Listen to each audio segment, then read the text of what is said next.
Cyber city Gurgaon की चमकती lights Zaid की ग्लास विंडो से साफ दिख रही थी, लेकिन जैद के लिए पूरी दुनिया डार्क हो चुकी थी।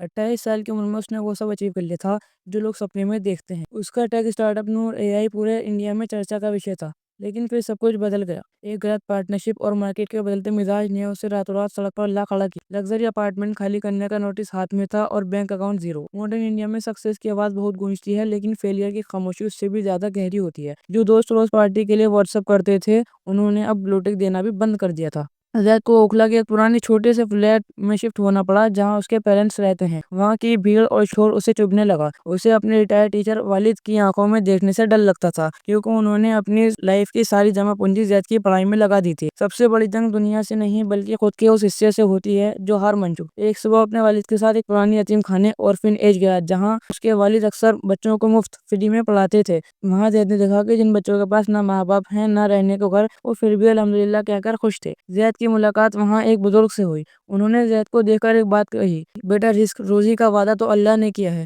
तुम परेशान क्यों हो? इंसान को बस कोशिश का हुक्म है। हम अक्सर अल्लाह से वो मांगते हैं जो हमें चाहिए, पर ये भूल जाते हैं कि अल्लाह हमसे वो काम लेना चाहता है जिसकी मखलूक लोगों को जरूरत है। जैद को हजरत उमर रज़ियल्लाहु तआला अन्हु का कौल याद आया, दुआ किस्मत बदलती है और सब्र नसीब। जैद का उस माइंडसेट उसी वक्त बदल गया। उसका मकसद बदल गया। वो घर लौटा, लेकिन अब वो एक सीईओ नहीं, बल्कि एक वर्कर बनने के लिए तैयार था। जैद का कमबैक कोई फिल्मी मोन्टी नहीं था। ये 14 घंटे की शिफ्ट वाला बोरिंग थका देने वाला सफर था। कर्जा उतारने के लिए जैद ने इंटरनेशनल प्लेटफॉर्म पर फ्रीलांस कोडिंग शुरू की। जो बंदा कभी करोड़ों की डील करता था, अब वो $20 के लिए बग फिक्स कर रहा था। उसने अपने शेड्यूल को इबादत की तरह फॉलो किया। फजर के बाद काम, जोहर के बाद थोड़ा आराम और इशा तक नई टेक्नोलॉजी, डीप लर्निंग की पढ़ाई। उसने सोशल मीडिया डिलीट कर दिया। उसे लोगों की लाइफ की फोटो नहीं देखनी थी, उसे सिर्फ अपनी प्रोग्रेस देखनी थी। महीने बीत गए, गर्मी गई, ठंड आई। जैद की आंखें हमेशा लाल रहती थी मेहनत से, लेकिन उसका दिमाग अब पहले से ज्यादा शार्प था। इस बार वो फेम के लिए नहीं, बल्कि अपने वजूद और अपने घर वालों के लिए लड़ रहा था। काम करते वक्त जैद ने नोटिस किया कि इंडिया के बड़े शहर तो ग्रो कर रहे हैं, लेकिन बनारस के बनकर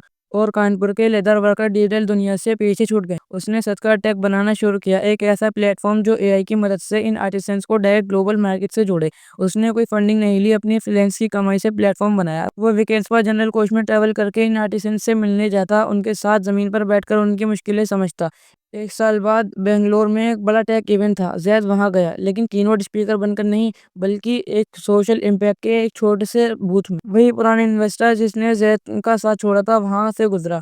वो ठिठक गया, जैद तुम यहाँ? मैंने सुना था तुमने फील्ड छोड़ दी। जैद ने कोई गुस्सा नहीं दिखाया। उसने बस अपना डैशबोर्ड दिखाया। 5,000 आर्टिसंस, उनके इनकम में 300% इजाफा और एक डेप्ट फ्री मॉडल। इन्वेस्टर ने कहा, तुम बदल गए हो जैद, पहले तुम बिलियनियर बनना चाहते थे, अब तुम लीजेसी बना रहे हो।